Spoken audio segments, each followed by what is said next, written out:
நான் சொல்றதுதான் நீங்க சொல்லுங்க கேட்கணும். யாரா இருந்தாலும் நான் சொல்றதுதான் கேட்கணும். புரியுதா? நான் சொல்றத கேட்கலன்னா யாரும் இந்த கட்சியில இருக்க முடியாது.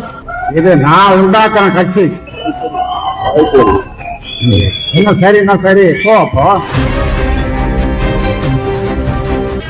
இன்னொரு அலுவலகம் திறந்துங்க நடத்தணும் தானே சொல்றேன். நடத்துங்க.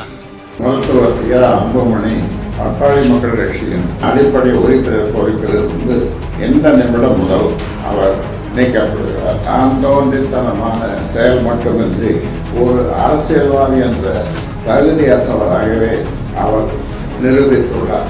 கட்சியின் எதிர்கால வளர்ச்சிக்கு அவருடைய நடவடிக்கை மற்றும் போக்கு மிகப்பெரிய குந்தக விளைவிக்கும் செயலாக உள்ளதால் பாட்டாளி மக்கள் கட்சியின் அடிப்படை உறுப்பினர் பொறுப்பிலிருந்து அவரை உடனடியாக நீக்குவது என்று முடிவு செய்து கட்சியின் அடிப்படை உறுப்பினர் பொறுப்பிலிருந்து எந்த நிமிடம் முதல் அவர் நீக்கப்படுகிறார். பாட்டாளி மக்கள் கட்சியை சார்ந்தவர்கள் அவருடன் எந்த தொடர்பும் கட்சி சார்பாக வைத்துக் கொள்ளக்கூடாது என்றும் அப்படி மீறி வைத்துக் கொண்டால் அவர்கள் மீதும் கட்சி விரோத நடவடிக்கை எடுக்கப்படும் என்பதை தெளிவுபடுத்தி இந்த முடிவு எடுக்கப்படுகிறது.